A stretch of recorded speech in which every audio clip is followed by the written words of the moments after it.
Jeanne Barret, la première femme à avoir fait le tour du monde en bateau. Impressionnant certes, mais c'est d'autant plus remarquable quand on sait qu'elle l'a fait à une époque où les femmes n'avaient pas le droit de participer à des expéditions. Tu te demanderas peut-être comment elle a réussi son coup. Eh bien, commençons par le début. Jeanne Barret est née en 1740 dans une famille pauvre en Bourgogne, en France.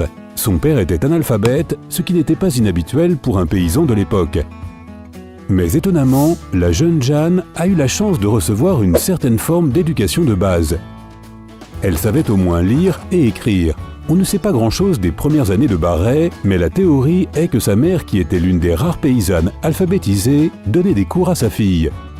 Quoi qu'il en soit, faisons un bond de quelques années. Jeanne avait la vingtaine et ayant déjà perdu ses deux parents, elle était à la recherche d'une source de revenus indispensable à sa survie. Elle était loin de se douter que l'emploi qu'elle décrocherait lui ferait parcourir le monde, tomber amoureuse et se faire un nom dans l'histoire. Mais pas tout de suite. Le naturaliste français Philibert Commerson entre en scène. Le jeune homme de 35 ans était alors le fils d'un officier civil qui a étudié la médecine et a même travaillé comme médecin pendant un certain temps avant d'explorer le monde. Il s'était déjà fait un nom dans la communauté scientifique, travaillant même avec le célèbre botaniste Carl Linnaeus, également connu comme le père de la taxonomie moderne, c'est-à-dire la science de la classification et de la dénomination des espèces nouvellement découvertes. Mais je m'écarte du sujet. La femme de Commerson est décédée tragiquement en 1762. Et Commerson n'était lui-même pas en bonne santé. C'est ici que Jeanne Barret, 22 ans, est entrée dans sa vie. Philibert a employé Jeanne pour être sa gouvernante et son infirmière personnelle. Bien sûr, nous ne pouvons pas savoir exactement quand les deux sont tombés amoureux, mais en 1764, c'était un fait. Ils s'installent tous les deux à Paris, où Barret continue de s'occuper de Commerson et des tâches ménagères. L'année suivante, en 1765, Commerson est invité à se joindre à l'expédition du célèbre explorateur français Louis-Antoine de Bougainville à travers le monde. Il travaillera comme botaniste, étudiant la faune et la flore à travers le monde. Au début, Commerson hésitait à accepter l'offre et à se joindre à l'expédition. Il avait assurément un grand intérêt et enthousiasme pour la découverte de nouvelles espèces animales et végétales, mais il était toujours en mauvaise santé. Mais une fois qu'on lui a dit qu'il avait la possibilité d'amener un assistant avec lui, il a été un peu plus ouvert à cette idée. Mais ça ne pouvait pas être sa charmante Jeanne. Comme je l'ai dit tout à l'heure, c'est le XVIIIe siècle, et les femmes n'avaient pas le droit de monter à bord d'expéditions scientifiques sur des navires.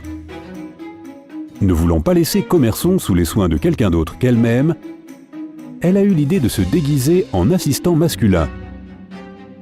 Son plan a fonctionné et son déguisement devait être plutôt bon parce qu'elle est montée à bord du navire en tant qu'homme nommé Jean Barret.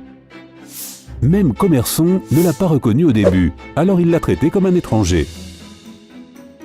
Comme le botaniste avait des tonnes d'équipements, lui et son assistant Jean se sont vus offrir une belle grande cabine, rien que pour eux, sur l'un des deux bateaux.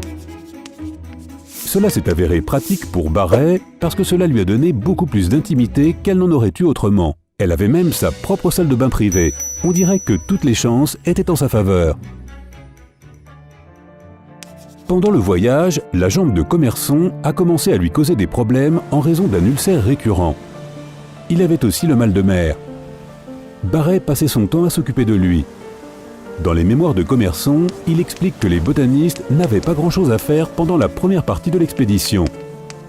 Le réel travail ne devait commencer que lorsque les navires arriveraient à Montevideo, la capitale de l'Uruguay, dans le Nouveau Monde. C'est à ce moment-là que la charge de travail se ferait sentir. Ils auraient besoin d'étudier le terrain, les mers et la vie qui les habitait. Il a fini par découvrir une nouvelle espèce de dauphin qui a été nommé en son honneur le dauphin de Commerson. À ce moment-là, sa jambe était en très mauvais état.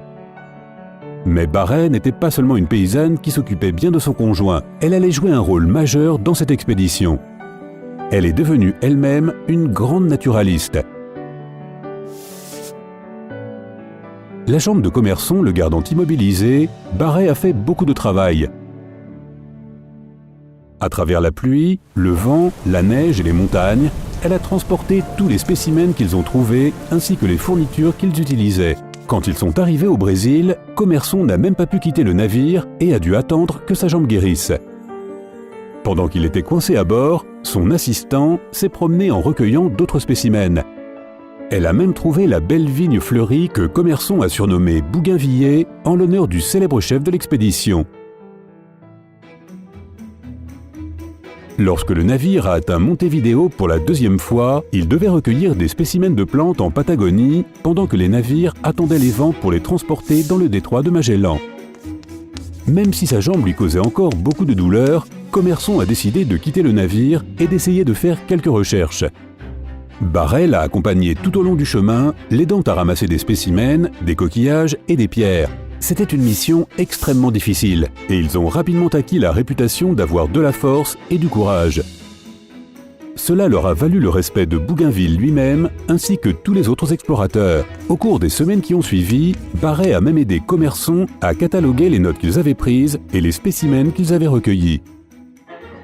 En avril 1768, lorsque l'expédition a atteint Tahiti, la véritable identité de Barret a finalement été révélée. Une histoire raconte que ce sont les Tahitiens natifs qui ont immédiatement compris qu'elle était une femme. Mais avant cela, les soupçons avaient même germé sur le navire. Bougainville a écrit plus tard que les autres explorateurs et les membres de l'équipage avaient commencé à s'interroger sur la silhouette de Jean, l'absence de poils sur le visage, la voix et un besoin plus poussé d'intimité. Un autre compte-rendu indique que le chirurgien du navire a identifié l'assistante du botaniste comme étant une femme. Quelle que soit la façon dont ça s'est passé, tout le monde était au courant. Barret et Commerson ont immédiatement nié que ce dernier savait que son assistant était une femme, mais cela n'avait pas d'importance. Elle devait partir dans tous les cas. Le navire s'est ensuite dirigé vers l'île de France, aujourd'hui connue sous le nom de l'île Maurice, un petit pays insulaire à l'est de Madagascar. Commerson et Barret y sont restés, car Bougainville avait du respect pour les deux et ne voulait pas retourner en France avec une femme à bord de son navire. Souviens-toi que ça aurait été illégal. Ainsi, de cette façon, il était débarrassé du problème et il n'aurait pas à punir ses amis. Par chance, Commerson a découvert que le gouverneur de l'île était un collègue botaniste et une connaissance. Ainsi, Barret et lui se sont installés et ont continué leur travail. Ils ont voyagé ensemble et récolté des spécimens de plantes sur l'île voisine de la Réunion et à Madagascar. Mais la tragédie a frappé lorsque Commerson est décédé en 1773 des suites de sa mauvaise santé.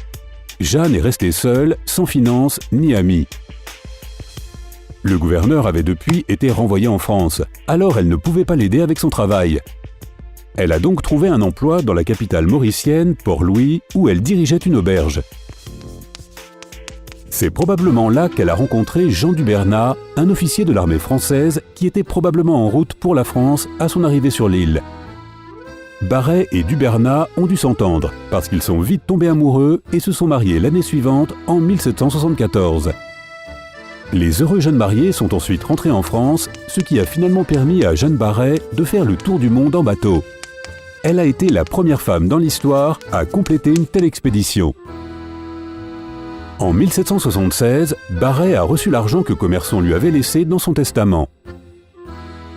La somme était suffisante pour permettre à Barret et Dubernat de s'installer dans le village de Saint-Aulay, mais Jeanne n'a jamais obtenu la reconnaissance qu'elle méritait pour son rôle irremplaçable dans l'expédition de Bougainville.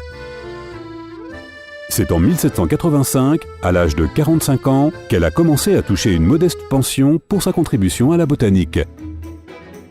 Bien que de nombreuses espèces végétales et animales portent le nom de Commerson, Jeanne Barret n'a jamais eu un tel honneur de son vivant.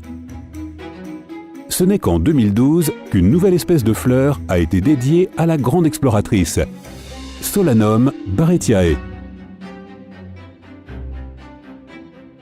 De paysanne à exploratrice du monde, l'histoire de Jeanne Barret est fascinante et mérite qu'on s'en souvienne. Cela prouve que les gens ordinaires peuvent finir par avoir une vie extraordinaire.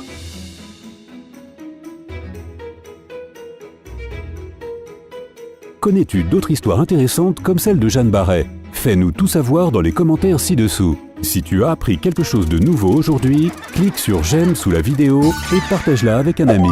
Mais ne va pas encore faire le tour du monde en bateau. Nous avons plus de 2000 vidéos sympas à te montrer. Tout ce que tu as à faire est de choisir la vidéo de gauche ou de droite, de cliquer dessus et d'en profiter. Reste avec nous sur Sympa.